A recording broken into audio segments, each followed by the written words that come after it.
Air marshal IP വിപിനും നമ്മളോടൊപ്പം ചർച്ചയിൽ ചേരുന്നു. സ്വാഗതം എയർ മാർഷൽ IP വിപിൻ.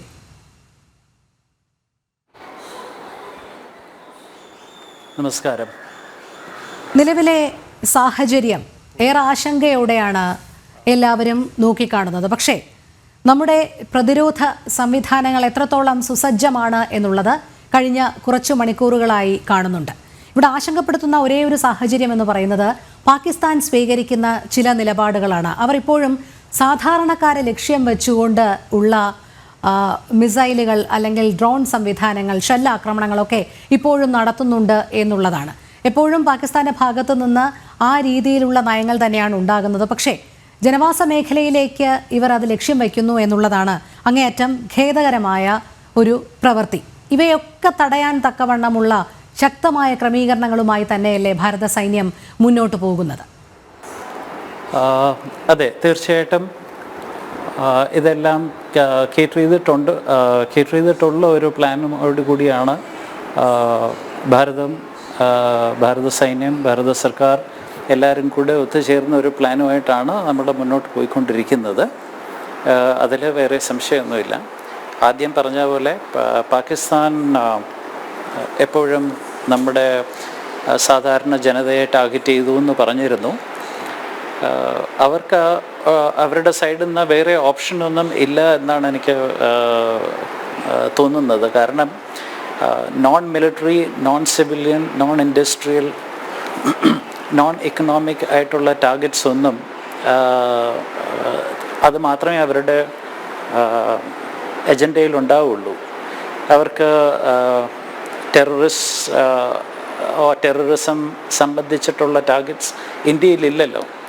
അത് മാത്രമല്ല, ഒരു സിവിലിയൻ പോപ്പുലേഷനെ ടാർഗറ്റ് ചെയ്ത് കഴിഞ്ഞാൽ ലോകരാജ്യങ്ങൾ മുഴുവൻ ഇന്ത്യയിൽ സമ്മർദ്ദം ചെലുത്തുകയും എത്രയും പെട്ടെന്ന് യുദ്ധം നിർത്തുക അല്ലെങ്കിൽ നമ്മുടെ ആക്ഷൻ നിർത്താനായിട്ട് സമ്മർദ്ദം കൊണ്ടുവരും എന്നുള്ള ഒരു ധാരണയിലായിരുന്നിരിക്കണം പാകിസ്ഥാൻ ഇത് ചെയ്തത്. പക്ഷേ നമുക്കറിയാം, ലോകരാജ്യങ്ങളെല്ലാവരും ഇന്ത്യയെ നല്ലപോലെ സ്ട്രോങ് ആയിട്ട് തന്നെ സപ്പോർട്ട് ചെയ്ത കാര്യങ്ങളാണ് നമ്മൾ കണ്ടത്. ഇറ്റ് ഈസ് യു എസിൻ്റെ പ്രതികരണം അവർക്ക് ഇതിലൊന്നുമില്ല. India will do what it wants. France complete support ചെയ്തിരുന്നു. ചൈനയുടെ നിലപാടും വളരെ മൈൽഡായിട്ടുണ്ട്. It's regrettable that such a thing has happened and both countries should not escalate എന്നുള്ള രീതിയിലാണ് ചൈനയും പ്രതികരിച്ചത്. അങ്ങനെ നോക്കുമ്പോൾ പാകിസ്ഥാൻ ലോകത്തിൻ്റെ മുന്നിൽ ഒറ്റപ്പെട്ട് നിൽക്കുന്ന ഒരു റോഗ് സ്റ്റേറ്റ് ആയിട്ട് മാറിക്കഴിഞ്ഞു. മാത്രമല്ല, അവരുടെ സൈഡിലും failures. It's a country which is in complete chaos, politically, militarily, economically, എല്ലാ രീതിയിലും. അപ്പോൾ ഇതൊരു ഡെസ്പറേറ്റ് അറ്റംപ്റ്റ് ആയിട്ട് ഞാൻ കരുതുന്നു. കഴിഞ്ഞ കാലങ്ങളിലൊക്കെ തന്നെ പാകിസ്ഥാന്റെ ഭാഗത്തു നിന്നുണ്ടാകുന്ന ഇത്തരം ആക്രമണങ്ങളെ കൃത്യമായി പ്രതിരോധിച്ചിരുന്ന രണ്ട് പ്രധാന സംഭവങ്ങളായിരുന്നു 2016 ഉറിയിലുണ്ടായ ഭീകരാക്രമണത്തെ തുടർന്നുണ്ടായ സർജിക്കൽ സ്ട്രൈക്കും അതോടൊപ്പം 2019 പുൽവാമ ഭീകരാക്രമണത്തെ തുടർന്നുള്ള ബലാക്കോട്ട് എയർ സ്ട്രൈക്കും. ഇത് രണ്ടും നമ്മൾ അങ്ങേയറ്റം വിജയകരമായി പൂർത്തിയാക്കി. ഒരുപക്ഷേ ഈ പുൽവാമ ഭീകരാക്രമണ ശേഷവും ഭാരതത്തിൻ്റെ ഭാഗത്തു നിന്ന് ഒരു തിരിച്ചടി ഉണ്ടാകുമെന്നുള്ളത് പാകിസ്ഥാൻ പ്രതീക്ഷിച്ചത് തന്നെയാണ്. പക്ഷേ കാര്യങ്ങൾ കൂടുതൽ വഷളാക്കാനും ഇത്തരത്തിൽ സൈനിക നടപടിയിലേക്ക് അടക്കം വലിച്ചു നീട്ടാനും പാകിസ്ഥാൻ തന്നെയാണോ തുനിഞ്ഞത്? കാരണം ഈ ഭീകരവാദം എക്കാലത്തും ഇങ്ങനെ നിലനിർത്തുക, ഇടയ്ക്കെങ്കിലും ജമ്മു കാശ്മീരിൽ നിന്ന് അപ്രത്യക്ഷമായിക്കൊണ്ടിരുന്ന ഭീകരവാദത്തെ വീണ്ടും സജീവമാക്കി നിർത്തുക, അതിലൂടെ കശ്മീരി ജനതയെ ഭയപ്പെടുത്തുക, ഇതൊക്കെയുള്ള ലക്ഷ്യം വെച്ചുകൊണ്ട് തന്നെയാണോ ഇപ്പോൾ ഇത്തരത്തിലുള്ള ഈ നിരന്തര ഷെല്ലാക്രമണത്തിലൂടെ പാകിസ്ഥാൻ ഉദ്ദേശിക്കുന്നത്?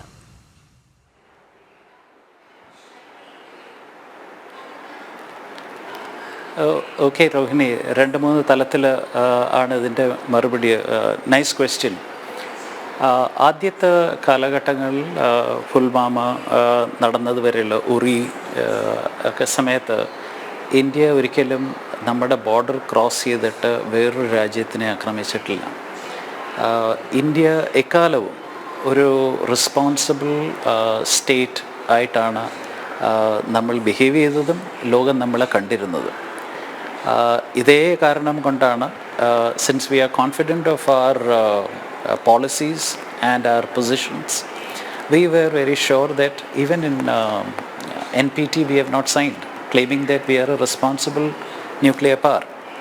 അപ്പോൾ അത്രയധികം ഉത്തരവാദിത്വ ബോധത്തോടു കൂടി ആക്ട് ചെയ്യുന്ന ഒരു കൺട്രിയാണ് ഇന്ത്യ.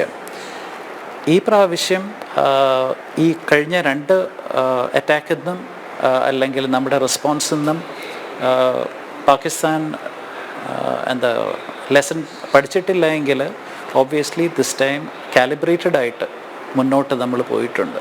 അത് മാത്രമല്ല നോൺ റിറ്റാലിയേറ്ററി ആയിട്ടാണ് ഇത്തവണത്തെ ടാർഗറ്റ് ആദ്യം ചൂസ് ചെയ്തത്. അതായത് trigger point terrorist attack at Pahalgam. നമ്മളതേ ടെററിസ്റ്റ് ക്യാമ്പിനെ മാത്രമേ ടാർഗറ്റ് ചെയ്തിട്ടുണ്ടായിരുന്നുള്ളൂ. പക്ഷേ ഒരു ക്യാമ്പ് അല്ല. അപ്പോൾ we have attacked many target camps. That has been the only kind of forward movement that we wanted to convey. ആ സമയത്ത് പാകിസ്ഥാന് നല്ലൊരു വിൻഡോ ഓപ്പർച്യൂണിറ്റി ഉണ്ടായിരുന്നു ഇതെല്ലാം നിർത്തുക. പാകിസ്ഥാൻ്റെ വേറൊരു ടാർഗറ്റും നമ്മൾ അറ്റാക്ക് ചെയ്യാത്തത് കൊണ്ട് they could have come to the table and said that this is what it is and we will call it off. പക്ഷേ അവർ പറഞ്ഞത് എന്താണെന്ന് വെച്ചാൽ അവർക്ക് അതിനുമായിട്ട് ബന്ധമില്ല. പക്ഷേ ഇൻ്റലിജൻസും എവിഡൻസും അവർ പറഞ്ഞതിന് വിപരീതമായിരുന്നു.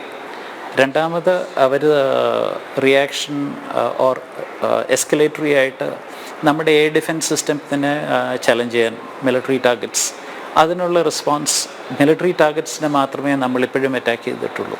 വേറെ ഒരു ടാർഗറ്റിലോട്ടും പോയിട്ടില്ല. അപ്പോൾ അതാണ് നമ്മുടെ നയം. അതുകൊണ്ടാണ് നമുക്ക് ലോകം ഇത്രയധികം റെസ്പെക്റ്റ് തരുന്നത്.